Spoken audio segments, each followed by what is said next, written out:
Hello! Alright, how's everyone doing, man? Been gone for a while. I was not actually in jail. Some people thought I was in jail. Anyway, alright, so the AI thing is a hot topic as of late, and I know I can always count on the DEICIDE fan base for some intelligent discourse. A lot of PhDs and philosophy majors in the DEICIDE fan base. You got the AI defenders who don't care what's on the cover, then you got the AI haters who think it looks dumb. I'm interested in another thought-provoking discussion with the viewers, so let me know what you think, as always. Anyway, man, Steve ASHEIM finally weighed in on this hot-button issue that's sweeping the world by storm. By the way, man, until I was in my 20s, I thought it was actually Steve ASHEIM. Like, I would say it a little more, I guess, Jewish-sounding, like the Heimlich maneuver, you know, but it's Steve ASHEIM. Steve ASHEIM. I have trouble reading and pronouncing things, so I just wanted to clear that up if you're as stupid as me.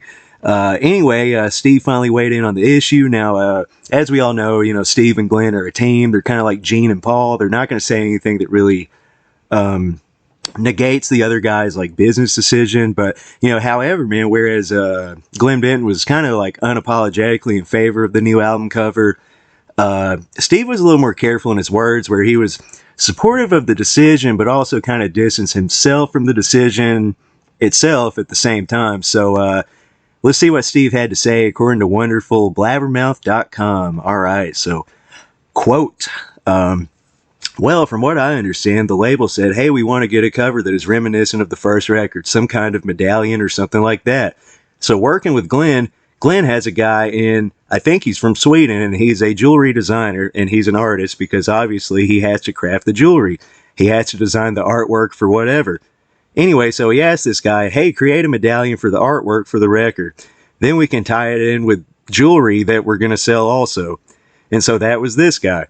When people got all bent out of shape about how it's AI generated, I mean, we had a human artist design this thing.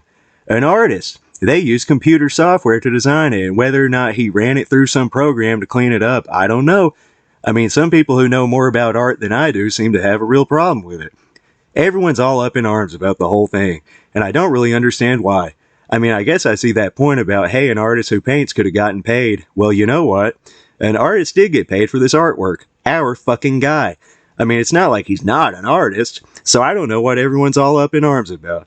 I think people just like to have something to bitch about. That's cool. I get it. I like to bitch too. All right. End quote. All right. So as you can see, man, interesting. He's being a little wishy-washy here, man. You know, it seems like he supports the decision, probably doesn't give a shit either way, but he's not going to be like Glenn Benton and be like, you know, fuck you blue-haired bitch-ass artist or whatever the fuck he said. I mean, he kind of lost his shit.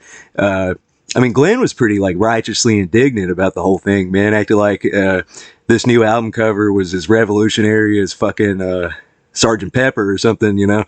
And, you know, Steve at least took the time to stress that some guy out there in Sweden who designs, I guess, AI jewelry was at least paid for getting on Bing AI and running this new album cover through the program. So, honestly, man, I mean, hell, dude, I'd love to get paid by DEICIDE just to, like, type shit in on the computer.